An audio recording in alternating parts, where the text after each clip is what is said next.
Hello, and welcome to the first edition of Weekend Wine Down. My name is Jen, and this is Literary Love 123. I'm glad you're here. So, what is Weekend Wine Down? Well, these will be uploaded just sporadically, not any set time, just whenever I feel like there is something that I really want to chat about or something that I really want to just share with you all. So, this first edition of Weekend Wind Down is going to be my personal response to the book The Haunting of Alejandra by V. Castro. I'm glad that you're here and I hope you enjoy this weekend wind down.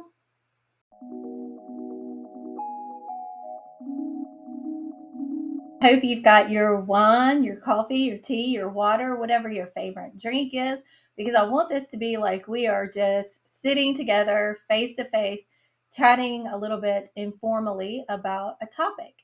And in this video, I'm going to go ahead now before I start going into my personal response to The Haunting of Alejandra by V. Castro.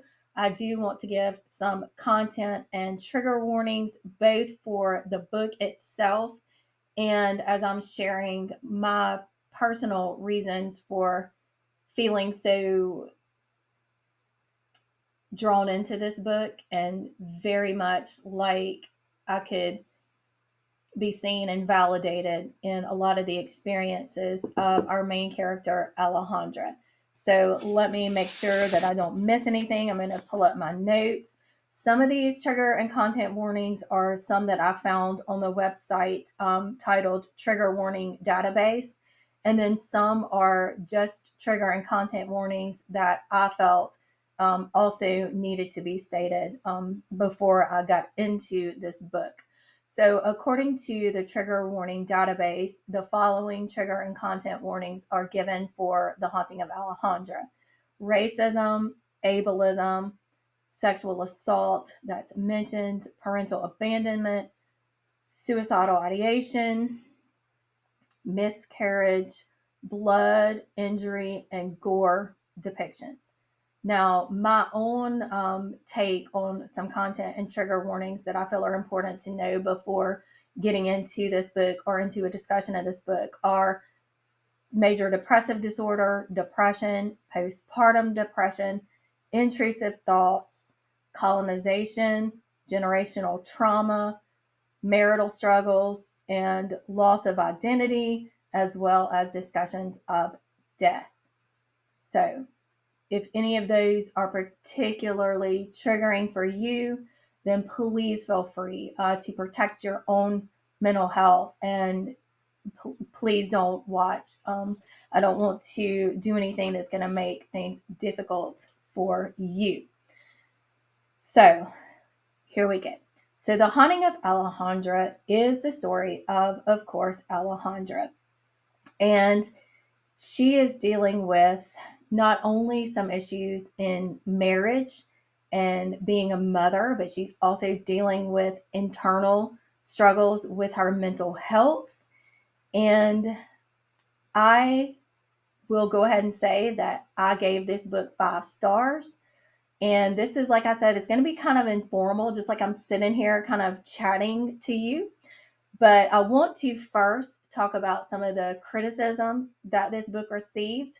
And I want to talk about why some of the criticisms others had were reasons that I felt more drawn to this book.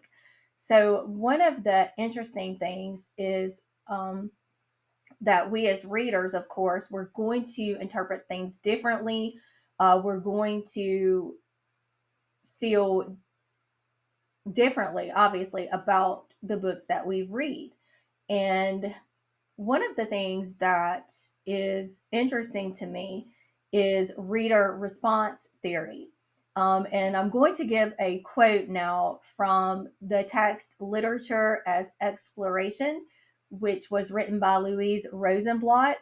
And she writes, ultimately, any literary work gains its significance from the way in which the minds and emotions of particular readers respond to the linguistic stimuli offered by the text.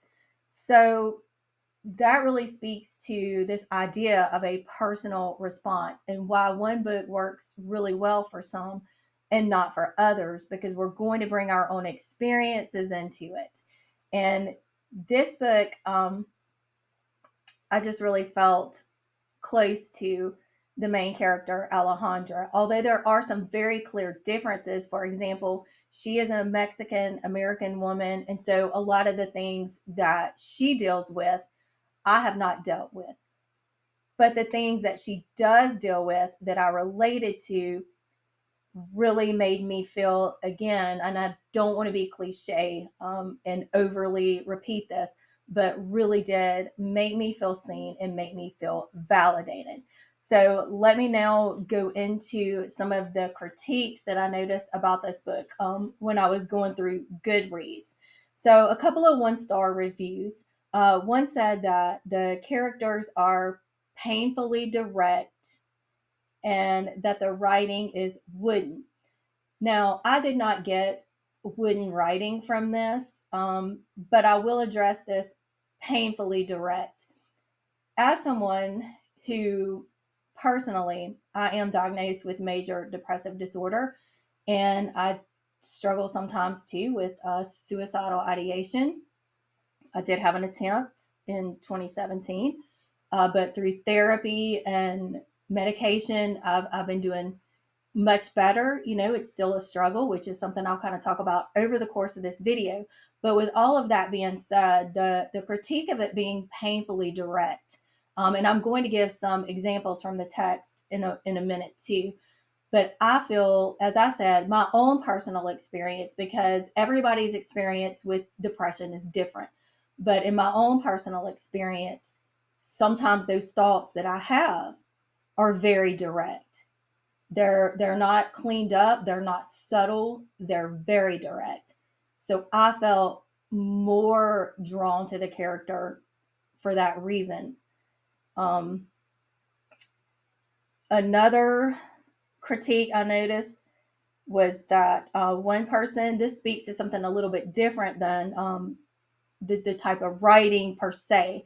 But this person wrote about how the shifting timeline is excessive and irritating, because in this book, we do have Alejandra's ancestors, and they also dealt with depression, and they dealt with this entity that Alejandra is dealing with, which I felt like was really more of a metaphor for depression and suicidal ideation. But I felt like that added to the story because it really showed how this generational struggle can be passed down, and kind of addressing this complaint about how the book shifted from points of view. I want to reference, first of all, the dedication in the book, and I want to just show the book to you. The cover is just beautiful. But the dedication states, dedicated to my beautiful children and all the women in my family who came before me. Thank you for your love. So I felt like the inclusion of the different timelines was necessary to understand our main character a little bit more and to understand how deep the struggles she had were. And then another point I wanted to reference, this is from one of Alejandra's ancestors, Flor Castillo. And this was written, of course, this is fictional, but it's dated 1919. And the setting in The Haunting of Alejandra is modern day. But this is what her ancestor Flor states. We must listen to the women who came before us. We change the future by unloading the sorrow of the past. We sever the cord of generational curses. Some cords are meant to shrivel to blackened dead flesh. They are our blood, but we are not them. We do not have to accept it. None of it. And I felt like that really summarizes briefly why the inclusion of the other women in her family, why that was in the book, and why that was so important to Alejandra's story. Um, a couple of other things. 2-star reviews. One person who gave it 2-star reviews stated the author told more than showed. Again, I felt like the visceral, raw writing that V. Castro does in this book really fit in with the idea of intrusive thoughts and depression, and just sometimes that internal voice that, again, I'm speaking from my personal experience. This is a personal response, but my internal dialogue is not not really showing me. It's telling me a lot of very direct things. So I felt like that was accurately depicted. Um, then someone talked about how her husband's villainy, starting at 10 and never rising or falling, was a lost opportunity. I didn't get that. Her husband was, by all accounts, from outward views, a good guy, but I have had some experience with good guys, and I felt like the way he was depicted and being just kind of, let me get a sip of wine and think about this. Kind of concerned with himself and kind of feeling like, and even saying to Alejandra on numerous occasions, I don't know why you're sad. I don't know why you're irritated. You've got a husband, you've got me, I've got this job, we've got kids, you should just be happy. I feel like that's pretty accurate in not only the way that sometimes we, see good guys, but also a lot of people in general who misunderstand what depression actually is. This whole thing of why can't you just be happy, or look around, look at all you've got, you should just be thankful. And that's not how depression works. That's not how it works at all.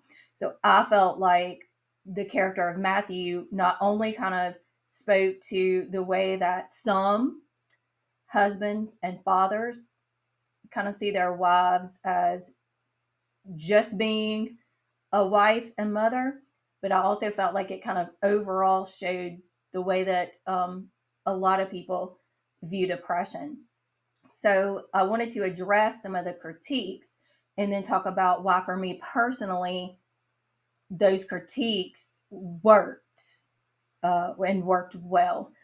So a few other things I wanted to talk about is kind of some of my direct responses to certain quotes and passages in the book, and situations that Alejandra was in. So again, I just want to say too, this is a personal response. This isn't exactly a book review. So if you want more of a book review, let me know and I'll be happy to do that. But this is just a personal response where I'm just getting real with you all. So that's why, again, I'm rambling now. I might be a little nervous, but that's why I said I don't know how often these will happen, because it's going to have to be something that really speaks to me and something that I'm feeling really passionate about. So in the book, at the beginning, one of the quotes that really started letting me know that this book, I feel, is written for me. I feel like it's written for a lot of women. And again, like I said, I don't want to speak to the experiences of Mexican American women. That's not my place. But what I am speaking about is depression and motherhood. I have 4 children. I love my children. 3 of my children are grown and out of the house, and we have great relationships. If you follow my channel for a while, you know that my youngest daughter is significantly developmentally delayed. And that is something that, of course, is difficult. But I don't, I'm not really going to talk a lot about that right now, just in the aspect of being truthful here. I really am putting myself out there. Okay, so like I said, this is rambly. This is really like you are sitting down having a conversation with me. Okay, I thought my cat was fixing to jump down. So, okay. Anyway, back to the quote. For years, she abandoned herself to be a willing sacrifice to please everyone around her, and now nothing existed within her anymore. I can identify with that. As I said, in 2017, I did attempt to take my own life. And I felt like, as much as I love being a wife and a mother, that I didn't really know who I was anymore. And finding myself, oddly enough, after almost losing myself, the importance of finding myself again really brought me to the place where I am now, which is not to say that I don't still struggle, but it's just so important. Whether someone is struggling with depression or not, it's so important. And again, this is my personal response. So I'm going to talk about things that are personal to me. So important once you're a wife and a mother to establish an identity for yourself outside of that too. It's important. You can be a wonderful wife and mom and still be you. And that's something I didn't find out until much later, until almost it was too late. Um, and something else that really, was very visceral at this point is Alejandra is trying to just take a shower, just trying to practice hygiene, right? Showers are not self care, they're hygiene, okay? It shouldn't be a big deal for you to have to get a shower, but it is for me sometimes based on some of my situations in life. But when Alejandra's in the shower, she is having all of these thoughts. She sees this white form and she hears it say to her, "You want to end it? Let me help you." Now, I've not seen a white form, but I've heard those kind of thoughts. And she's dealing with that already while she's trying to shower. And then her husband is like knocking on the door saying, "When are you coming out? The kids are hungry." And some people think that that is too much in your face, but I'm telling you, not from my husband, but I know that that's the way it is for some people. For some wives, their husbands would just beat on the door like being helpless, right? You got to come out of the shower. You can't even finish bathing yourself, washing your hair, doing whatever you need to do because these kids are hungry. So I felt like that was a very realistic depiction. And she struggles with this. She is thinking to herself, do I really want this for X amount of years? Is this the life that I really want to have? Um, and she is trying to kind of just deal with all of that, get out of the shower, take care of dinner. And her husband is just like, "Well, what's wrong with you? You seem so irritated." And instead of trying to explain things to him, because he's not, from her experience in telling him things before, he's not really going to understand. He's not really going to listen. So she just says, "I'm just tired." Now, like I said, I don't have a husband like that, but I have other people around me sometimes that will say things like, "Well, you seem down. You haven't really been returning phone calls. You haven't done this. You haven't done that." And I'm not going to try to explain depression to these people. So I will say to them, "I'm just tired." So I felt like that was extremely realistic. Um, it's so much easier to just say that than try to become vulnerable and explain yourself, or try to explain depression, or try to explain your struggles to people who either are going to blow you off because they think they know something when they don't really know anything. It's just a waste of your effort and time when you really don't have a lot of energy for your own self, much less to try to explain stuff to people. So I felt like that was very realistic. Then she talks about how there's like this juxtaposition of love she has for her children, but also this kind of constricting tightness she feels, and being locked into this place with no freedom and really nothing for herself. And she describes it like this: residing in the same space in her heart as her despair was her love for her children.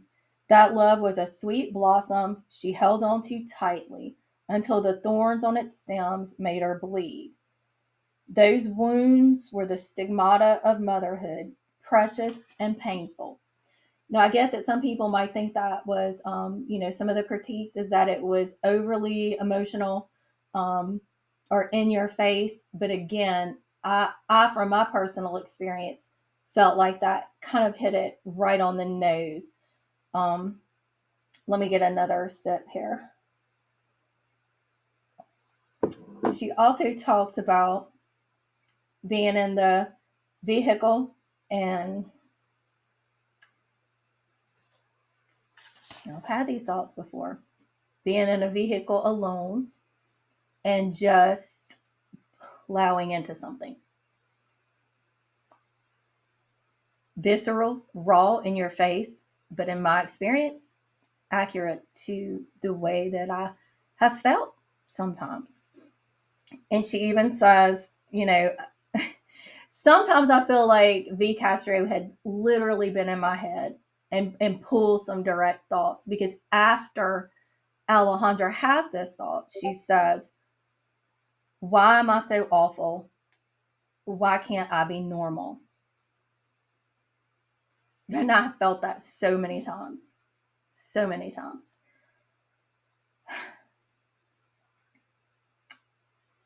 Now, La Llorona is a figure in this story.